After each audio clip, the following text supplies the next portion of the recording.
Okay, so today we're going to talk about smartwatches. We normally don't. We actually use them every day. People don't realize it. What's happened was the watch guys know that I tend to wear a regular watch, in this case the Monaco, and a smartwatch, in this case the Apple, which is in sleep mode, haha. We've been doing other videos lately about cars, and people who watch like the Porsche videos know that they're gonna see both watches. But people who watch videos like on the Toyota Corolla Cross don't realize that I have two watches, and it's a point. So we're gonna explain that. We're gonna explain why I use two watches. And I use two watches because one acts as a fitness tracker, a heart rate monitor, and so on, really more than anything else. Okay. Now, when we talk about smartwatches, we're looking at several different types of people. And people don't always realize that they're different. For example, you'll have the person who will wear nothing but a smartwatch. That will be like the Apple person, sometimes. Then you'll have people who do like fitness trackers, like this. This is a Fitbit, which is actually a very, very good fitness tracker, but it started as a fitness tracker, not as a watch. So while it looks like a smartwatch and all that, it really came from being a fitness tracker, just like Garmin came from being a equipment maker, sensor maker, and so on. Now, that's all different because then you have this group who started as a watch. In particular, we're going to talk about the TAG Heuer Connected Watch, the new TAG Heuer Connected Watch, which is the latest generation and which is actually extremely good. It comes from the point of view of they are obviously a traditional watchmaker. They have all their strengths, they have all their history, they have very good finishing, they have very good understanding of what watch guys need, more than smartwatch guys need. But the thing there is that will the smartwatch become your only watch or not? And what we've found actually is that for certain watches, like the Apple, you'll have the guys like who will wear the Apple, and that might be their only watch. But then you have the watch guys, and the watch guys will have multiple watches. And we're finding that in particular with the TAG Heuer watches, that with the TAG Heuer smartwatches, they're actually sometimes foregoing their daily watch, which is some cool, funky, whatever, Monaco, for example, and they're using that for the day. And that's kind of a different thing because they are the watch enthusiasts. They like the finishing, they like the look, they like the attention to detail, they like the brand, but they also, that's not their only watch, so they end up using it for something more relaxed and more casual. What we have here is the latest edition of the TAG Heuer Connected Watch. You'll see better photos later, but it's actually, their idea is that this is a watch that takes their strengths with finishing and works with them. Now the thing is, I've seen the three different TAG Heuer Connected Watches, and the first time I saw this one, I had only seen it in photos, and I don't like doing assessments based on photos. So I waited till I got the watch, and I got the watch, and the first thing I noticed when I popped open the box, which is a good watchmaking box, by the way, is that it looked awesome. It really did. It didn't look like these flimsy sports watches. It didn't sports smartwatches.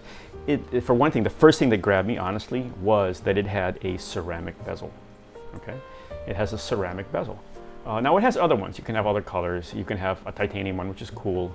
But I just really got blown away by this deep blue, bluish, greenish, well, blue bezel in ceramic. It was very cool. Next thing that I noticed all of a sudden, still out of the box, is that it's way thinner than it was before. It's thinner, it fits very well. Look at that, okay? Now, I noticed the bezel. Another watch guy, another heavy watch guy, noticed the fact that it's a really nice strap, okay? And this is a key point because of this new development with this watch. Okay, if you look at that, it has these lights which indicate basically that it's a heart rate monitor. Now the heart rate monitor, and we've said this before in other videos if you've seen them, the key thing about the heart rate monitor is you really have to tighten it up. If you tighten it up incorrectly, and we have found this in tests, we have found a 10 beat per minute difference depending on how tightly your heart rate monitor or smartwatch is tied to your wrist. Now this is fine. We've had some watches such as the Apple Watch that do very well. In this case, we're using the CLBR 101 strap, and it's infinitely adjustable. So you can make it as tight as you want when you're running or biking or whatever. But that's not the case for some of these watches. Some of these watches which have a more traditional strap, just, sometimes your fit falls in between, and that doesn't work. Something like the Fitbit, for example, that's a lot more adjustable. That's fine. The cool thing about this one is that it is a very nice traditional looking strap, but because of the way they've set it up as a deployant, it is infinitely adjustable. So you can make it as tight as you want when you want to run, and a bit more comfortable when you don't. So that's something you got to figure out for yourself. For one thing, you have cool choices of watch guy faces. Okay, the face I've chosen is a Carrera with kind of it's like a skeletal looking movement with 3 subdials, which I've chosen to say, in this case, calendar, heart rate, and alarm. It can be any number of things. But if you look at it, you're going to see that there is a level of finishing in detail. You've got, for example, on the sides, you've got more of a matte finish. On the front, you've got more of a shiny finish. And that is important because all these things cost money. All those things are a different process. It's not one person doing one thing. So all of those finishes are a different process and a different cost. And it's a detail that watch guys like. You'll see it similarly here on the Monaco. You're going to have a finish on the side. You're going to have a finish on the front that's a little bit different. You're going to have, in this case, look at the detail on, let's say, the push buttons. Okay. All these work, by the way. If you want to go all of a sudden time something quickly, you do that, and that goes into timer immediately. See? So it is a chronograph, chronometer, whatever. When I first got this watch, and okay, I've gone through several of these TAG Heuer Connected Watches, and they are a progression. They're a progression of how they work and how they developed. The first ones, they were, okay, this is more complicated. So the first ones were actually very easy for me to link up. I linked it up to a Google phone on my way to lunch. It was that quick. This watch is more complicated. This will take a lot more time. You're going to spend a couple hours minimum, and then you're going to get it sorted out with your daily use, what you actually want. It pushes quite well. It can be standalone from your phone for some things, but it really does operate off your phone.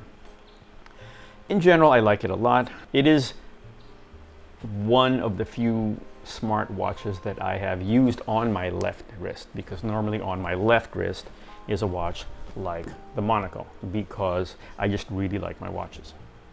Okay, so it's very, very hard to take the place on my left wrist. Most of the smartwatches are on my right wrist. This thing has never, I put it on my right wrist once, it doesn't work. It's not the thing. So who is this for? This is not for the basic smart guy only watch type person.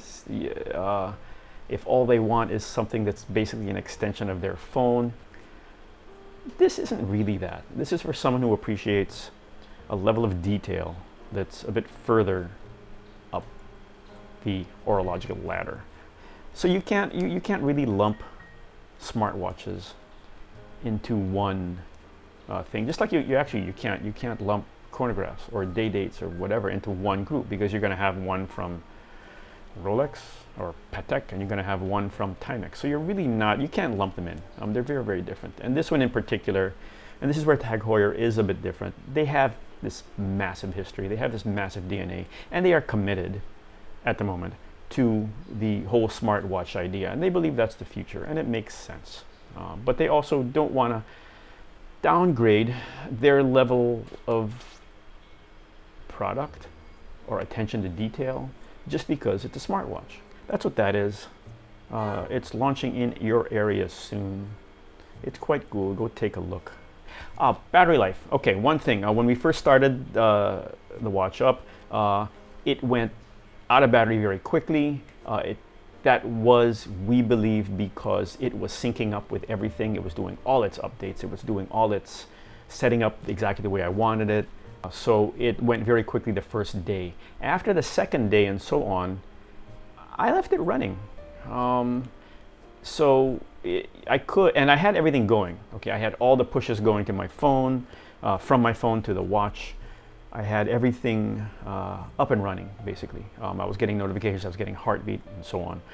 And it lasted, it wouldn't last overnight if you had it running like that, but it lasted from when I got up in the morning till basically when I went to bed. It will charge quickly. They say it'll charge. It took me 10 minutes to charge 10, 15, 20%. So that's a quick thing. We're going to charge it again and we'll check just to make sure. But it's not like the Fitbits, which are 3-day watches. It's more of a wear it for the day, charges a bit. You can use it. It's got sleep functions and so on. And the thing is, you can actually pull a lot of functions off of the Google apps, right? Okay. It runs 2 different systems, by the way, because you've got the Wear OS, which is the iOS system from Google, which you connect to your phone, and I did connect it to an Apple, so it works there as well. But you also have the TAG Heuer Connected thing, and that's the one that gives you the funky faces and things like that, and that's where it's much more customizable. And you sign it in, and you sign up your watch, and so on. There is a little level of complication there, and you got to sort that out. But having said that, TAG Heuers to a lot of us have always been instruments. So this is just another instrument. There's a lot of cool faces, by the way. You can check them out. I'm by far the traditional type face, so I like this. And it does do the thing where if it's on your wrist, it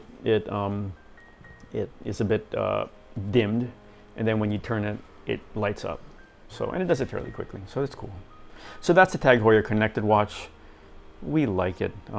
It lets us play around a lot more than it does with our regular watches, which basically look like this all our lives, unless you change the strap. So we can mess around with it, and we like that. So thank you very much.